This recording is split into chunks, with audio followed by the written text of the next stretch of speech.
Hey everybody, my name is Bronwyn Keith-Hynes, and hey, I've got two friends already.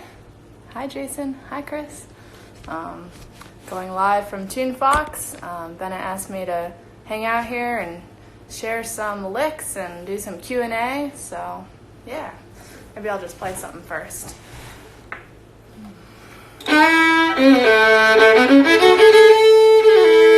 I'm going to play Bill Cheatham and then maybe talk about some licks on that.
Cool. So, this is definitely a Q&A as well as me just talking about licks. So everyone definitely feel free to chime in if you've got questions, but maybe I'll just start blabbing for a little while. I don't know. So here's a couple of my favorite things to do on the A part of Bill Cheatham. You've got this A lick, and then you've got the D lick. So I like doing things on the D lick, kind of start out with the melody on the A lick, and then on the D lick, stuff either involving like the flat 7 or the major 7 is kind of cool. So I think I did something when I played it through with the major 7 on the D lick. So you can kind of play the same A lick over the D lick, and then it sounds different. So something like this.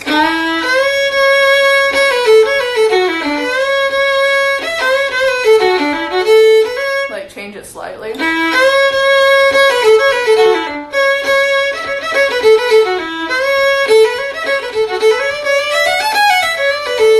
I like that. I like you could do the same thing but with the flat 7.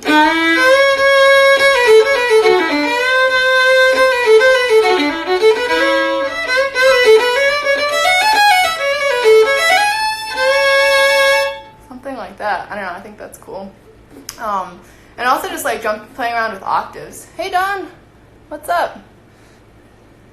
Oh, strings I use. Well, yeah, let's talk about that for a second, and then we'll get back to Chris asked what kind of strings I use. Let's see, I kind of jump around.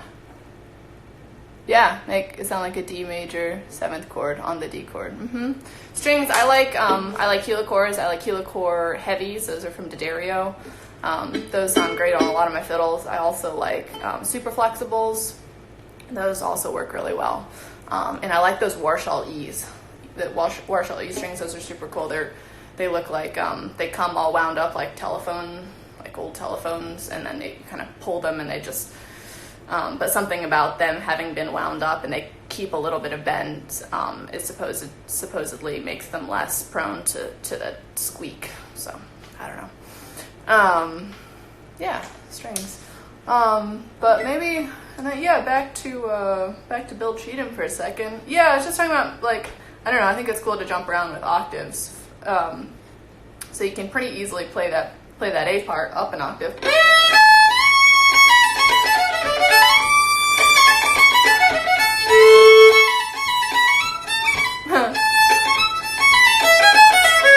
Something like that. Oh, hey Dan, good to see you. The last time I saw Dan Latner, we were in Dubai, hanging out. on my way to Australia. That was a fun night. How often, he asked, how often do I change strings? I change them as much as I can afford. I don't know, maybe like every 3 or 4 weeks kind of works for me. Yeah, about that. Chris says, on a tune like Bill, any tricks from other styles, genres of filling you like to work in there? Hey, Russ. Oh, God, I'm not sure. Any tricks from other styles or genres? You know what? I don't know. I don't know how to answer that. I feel like a lot of time when I'm thinking about maybe like tricks or things, I'm thinking about like maybe some harmonic ideas, like I was talking about with the major 7 or the flat 7, or maybe stuff where you're using like an augmented 1 chord to go to the 4 chord. That I feel like that's kind of a Texas style sound.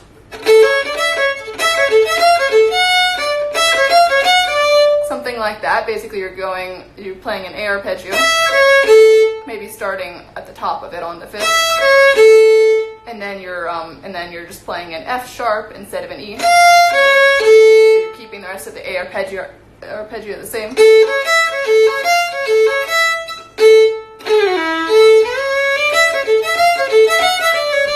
Something like that.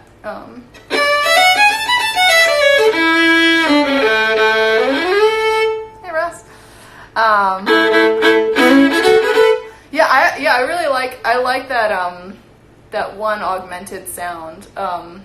Maybe another cool place to use it. You know, I was just thinking of the tune St. Anne's Reel, and that's got like a few more chords in it, so that might be a cool thing to do. That's one that kind of comes from the Celtic music tradition.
Oh, nice. Trying to find them on the mandolin. Yeah, totally.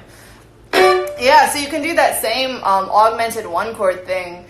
I wasn't doing it on the A part. I should have been.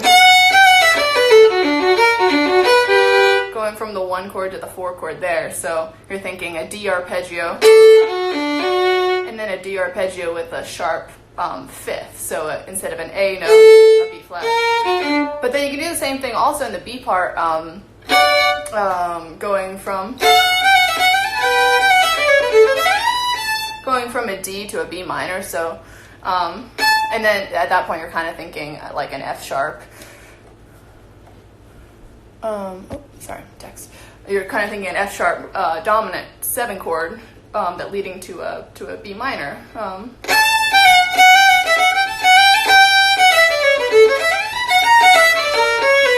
So stuff like that. Your F sharp major there to a B minor sound. So that's cool.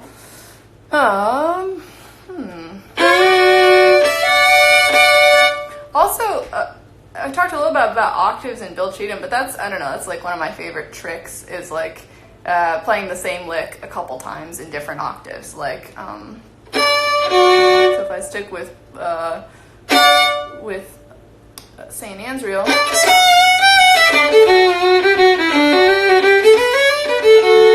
something like that, where I played the same lick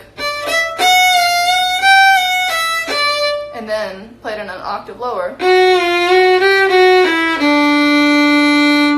that. I don't know, I think that's a nice way to get a good mileage out of your licks, and also not jump from lick to lick so quickly, because if you're constantly just like playing a lick and then another lick and another lick, it can sound pretty like disjointed. So I think it's nicer to stay on the same idea for a little while. Yes, I agree. So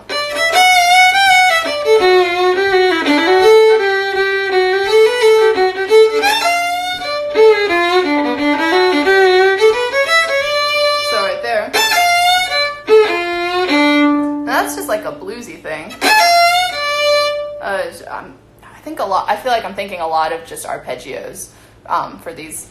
For a lot of times when I'm improvising, and from there I can make the arpeggios bluesy or not, but it's just a D arpeggio, but then I'm bending the third, starting on a flat third and going up to a major third.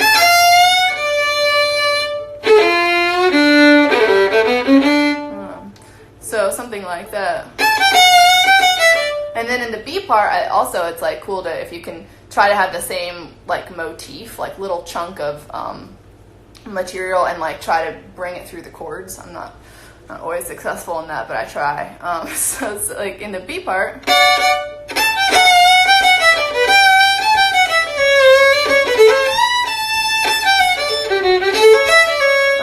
yeah.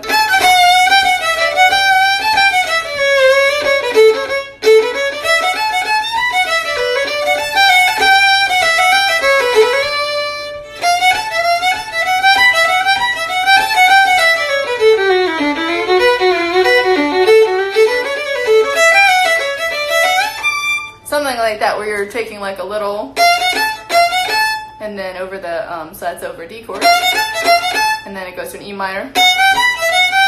So I'm just trying to think of a couple notes of an E minor arpeggio, and then it goes to an A chord. Some more A notes, and then maybe I'd break away from it at that point. So I don't know. Yeah. If you play more than one break in a tune, how do you think about differentiating them without losing the melody? That's a great question. Yeah, I guess my first break, if I'm like in a jam or on stage and I get two breaks, probably my first break is going to be more sticking closer to the melody. I'll probably think in terms of range a lot. Like maybe I'll have one break stay lower and the other break stay higher, or I'll alternate where they start. Like one break will start high and one break will start low. I think that's a pretty easy way to get yourself out of ruts. So yeah, that would be one thing. I'd also think about maybe contrast in like long notes versus short notes. Like maybe the first break would have a lot of long notes with double stops, and the next break would have a bunch of eighth notes. So I don't know. Maybe I'll try that on this tune. See if I'm successful. But see if I can play two pretty different sounding breaks on St. Anne's Reel.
I'm not sure if that was super successful. I'm still going to sound like me, and there's probably more different things I could have done. But I tried to at least break up the ranges on that one a little bit. Play high and then play low, and play some longer stuff, longer double stops.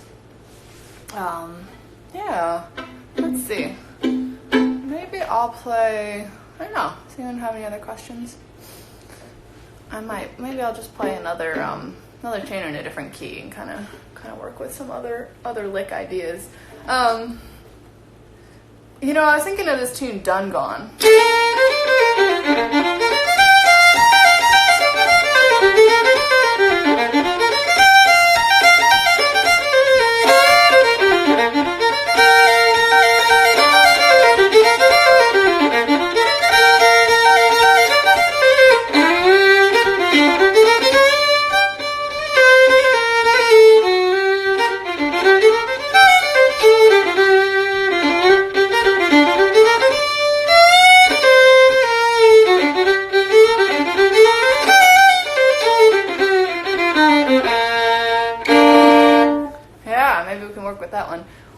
Okay, what are some ways tension and release versus melody come into play when you're improvising? That's a good question.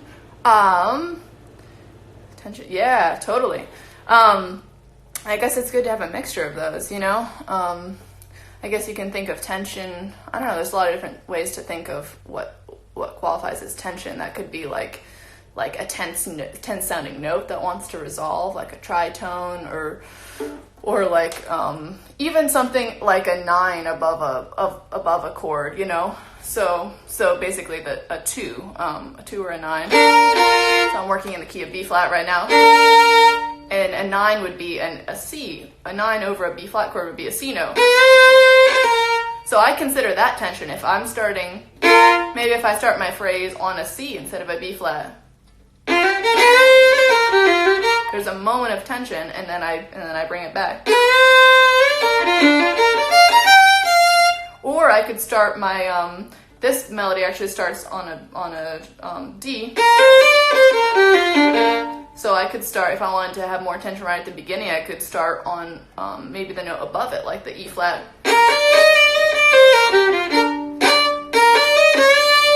But I have to be careful to just kind of bring it back to the D pretty quick. So something like that. Yeah, I think you have to just use your own judgment and your own taste on that too. Headspace when playing composed parts versus improvising. Yeah, that's a good one. I think definitely when I'm improvising, I'm using bits of material that I've played before and that I've learned for sure. When I like my playing the best is when I get into that kind of flow headspace where stuff just kind of comes out and I'm actually playing what I'm hearing as I go along. And I think when I'm in that headspace, I'm playing more stuff that's like melodic improvisation. So it's like kind of just improvisation based on the melody versus just playing like licks that I already know. But it's definitely a mixture, and probably depends on the day. If I'm sort of not playing that well or just not feeling it that day, I'll probably resort to more stuff that I already know. Yeah. Do you think about building tension over a whole break or more so just in individual lines? That's a great question. I don't think I'm thinking that consciously of it. Maybe I should be. Probably more just in individual parts. Yeah, that would be really cool to be able to kind of think of your whole break and imagine it a little bit as a big arc where you are trying to build it up. And I think maybe that's easier to do in like a bluegrass song break, which are like shorter. Like on a fiddle tune break, I feel like I have no idea what's going to happen by the B part or near the end. But I think it's important to at least build excitement through your break, especially on a long fiddle tune break. So either whatever that means to you, playing something more repetitive, higher, stronger, I don't know. I don't know. That's one way to structure a break. You could also structure a break where it starts really exciting and then kind of mellows out at the end. I think it's all fair game. What the heck key is Garfield's Blackberry Blossom? Oh, that's a good question. Garfield's Blackberry Blossom. A lot of people play it with that C sharp. So that's technically, Lydian flat 7. So it's basically a major key with a sharp 4 instead of regular 4, so sharp 4, and then a flat 7. So people call that Lydian flat 7. That's like the geeky music school term, but basically major with a flat 7 and a sharp 4. Yeah, it's a weird one. Cool. Might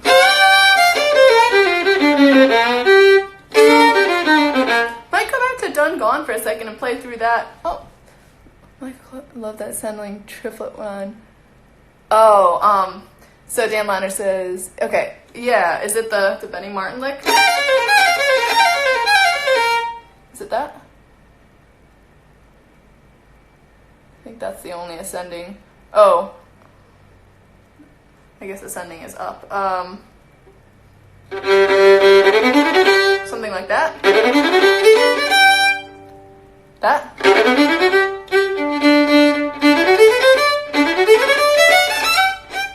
I'm not sure. That's like kind of the only other thing I can think of that I really do.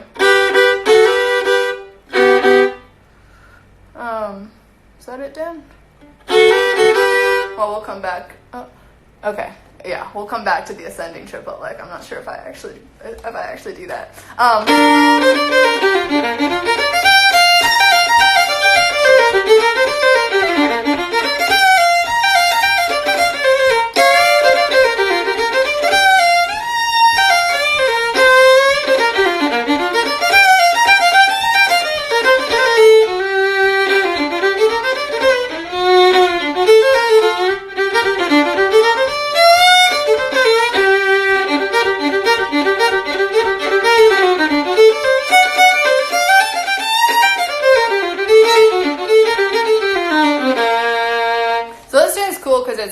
Starts in a major key in B flat and modulates to G minor,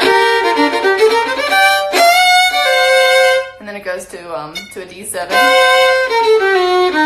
But it's cool, like in this instance, when I'm thinking of playing over the D7 is not just like notes of the D, just a regular D chord. I'm still thinking kind of that I'm going to use a bit of the G minor sound since I've just come from it. So I'm going to use the E flats and the B flats from the G minor sound over the sound of a D7 chord. So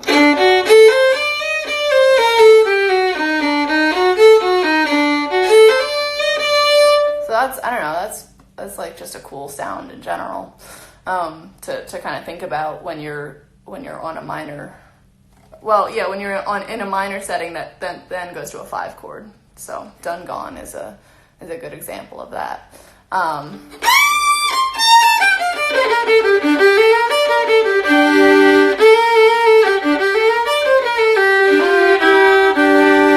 Oh yeah, Cheyenne. Yeah, totally.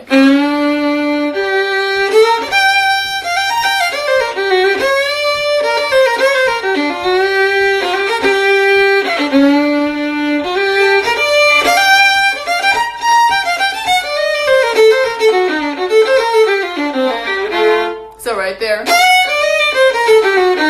Yeah, totally. Yeah, same thing. Thinking D7 with E flats and B flats. Yeah, definitely. Let's see.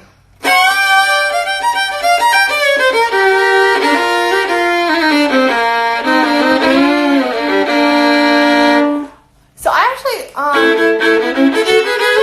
one of my favorite ways of like messing with licks and oh yeah, totally. Yeah. One of my favorite ways of messing with licks is to change the rhythm of them. So if we go back to Bill Cheatham for a second, on the B part there's some cool stuff you can do. So the basic B part is,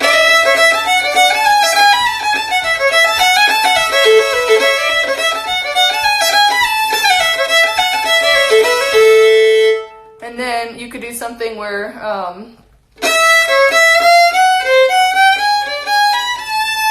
something like that is really cool. I think I got that like from Aubrey Haney. He goes,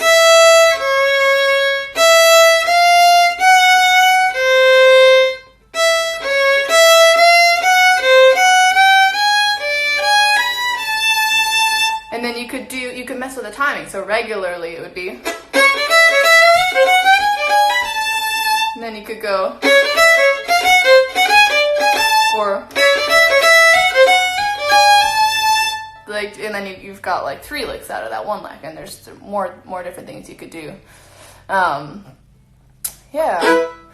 If I do anything different on a waltz than a 4/4 tune.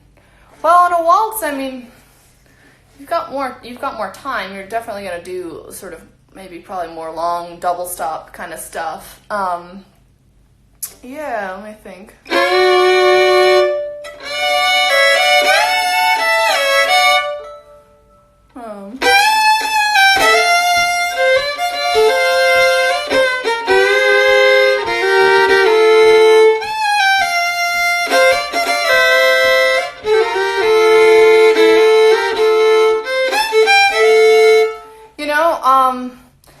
I think there's like a lot of little left hand ornaments I like to do on waltzes. So like little hammer-ons. Anything like that where you're delaying the note that you're actually going to a little bit.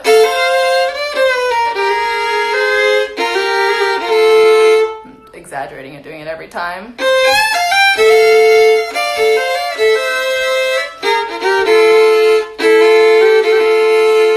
Like that, that's something I end up doing a lot on waltzes, and you've got more time because the notes are slower. So yeah, do you have is there anything more specific that you wanted to know about what I would do, like on a specific waltz, maybe? Yeah.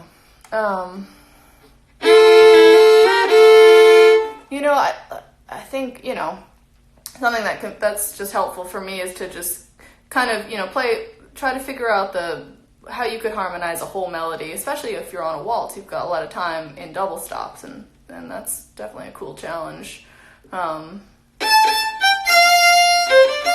So getting back to the arpeggios, it definitely helps to know the arpeggios, because then you can kind of work from those. If you think about, here's your melody note, and you're in the key of F, you just think about what notes are on either side that you could play. That would harmonize with it. But maybe I'll just play another tune and you guys can let me know. Maybe I'll play it through a couple times, and then if there's questions about specific things I did in it, can let me know.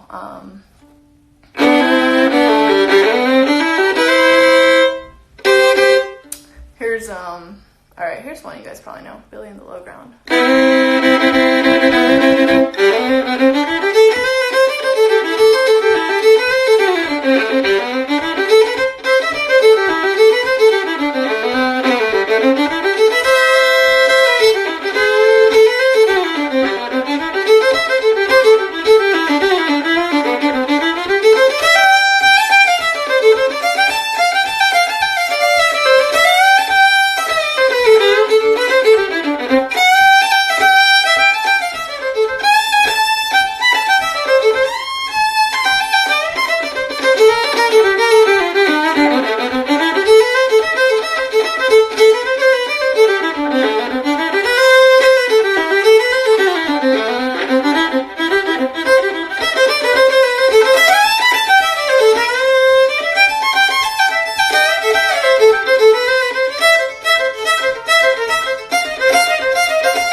On Billy on the Low Ground.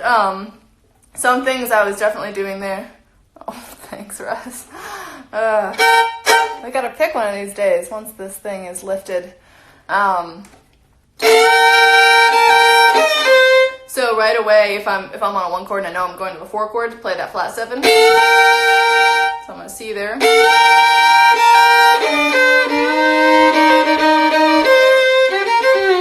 Something like that. Anything with that flat 7. Non-filler to inspire you from outside. Oh yeah. Yeah, well, I grew up playing Irish music, so there's definitely a whole bunch of people who inspire me. Non-fiddlers, though. Yeah, I mean, there's a lot of great Irish musicians that I grew up listening to. Kevin Burke, this great Irish flute player. Oh, you mean like rock? Oh yeah. Well, I don't know. Let's see. Yeah. Yeah, you know, I really like, I don't know, I'm trying to think who I've been listening to. Michael Brecker is pretty awesome. I listened to him a ton when I was in school. Yeah, just like pretty out there. I don't know, but I haven't spent that much time working on jazz, so I wouldn't say they, any jazz person that I listen to would really be like an influence, because I haven't studied it enough. What do I think about the role of the fiddle within a band, rhythmically, melodically, etc.? Yeah, the fiddle's sort of like the cherry on top, it's like sort of, it's kind of like the non-essential one for the groove, for the most part, but I think I don't know, I really like it because I feel like you can be super creative in a bluegrass band with the fiddle, kind of for that reason. You're pretty freed up, and it's up to you to play like tasty backup and sort of double stops. So yeah, you're definitely the person kind of just, I feel like, kind of doing a lot of the fun stuff. But I think it's also important to like make sure that you're listening to other people and being aware when other players are playing backup, not stepping on the banjo, chopping with the mandolins, taking fills, etc. Role of the fiddle within the band. Yeah, totally. Yeah, I think that's it. And it seems like my favorite fiddle breaks are pretty vocally based. So when you're taking a solo on a bluegrass song, that you're playing, especially on a singing song, you're playing the melody, you're playing what the singer would sing. And if you can pick up on the little subtleties of the rhythmic stuff that the singer would be doing, that's like even cooler. So I think the fiddle's like, it's trying to emulate the singer, some other stuff with some more licks in there too. Yeah. Let's see.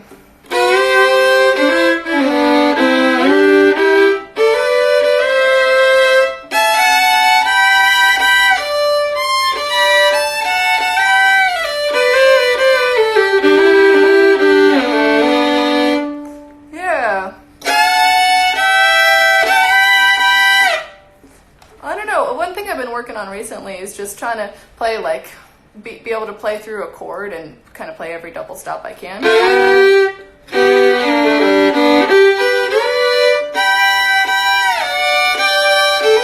And play passing double stops that will get you from one double stop to another. Like those were all versions of G.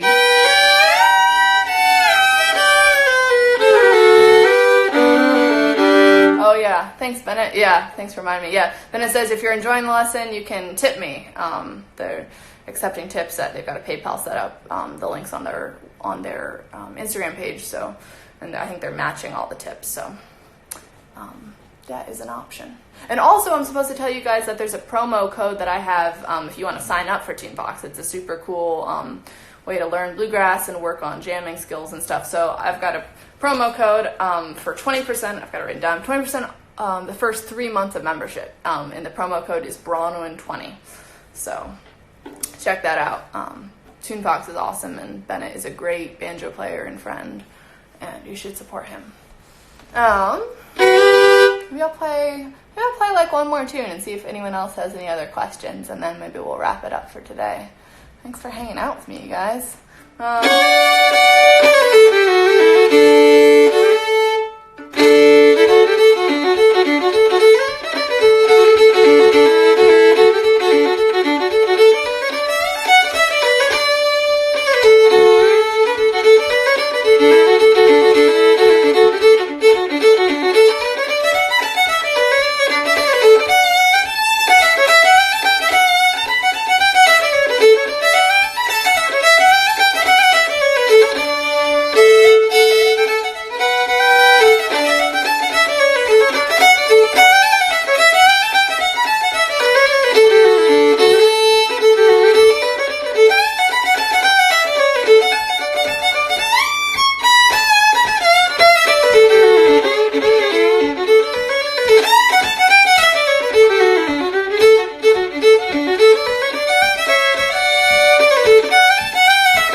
some ideas for some licks, and I think the best way to get mileage out of your licks, like I was saying before, is to vary them rhythmically. So even something as simple as you can consider it that a lick, and then mess with it rhythmically.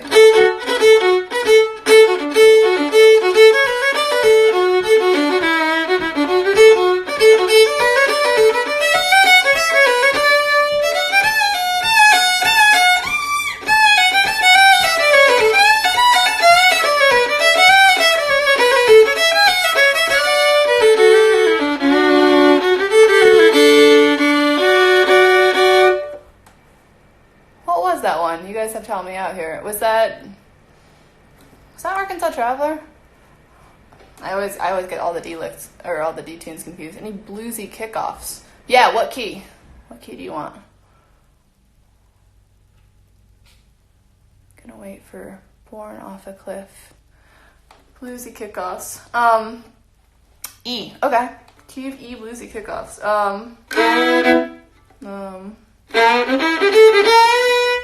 So something like,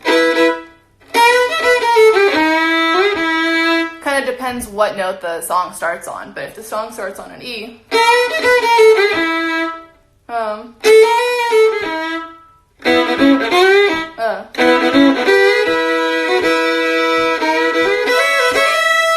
something like that. If the song starts on a G, or actually, that's nice.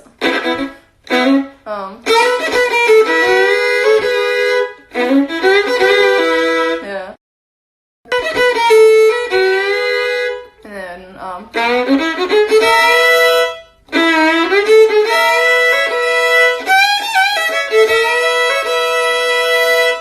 yeah, I don't know. Those are some options. Thank you guys all so much for hanging out. I teach Skype lessons, and I actually have a whole bunch scheduled for this afternoon, so I'm gonna have to run. But yeah, it's good to meet you all, and thanks for hanging out with me. And check out TuneFox. All right, goodbye.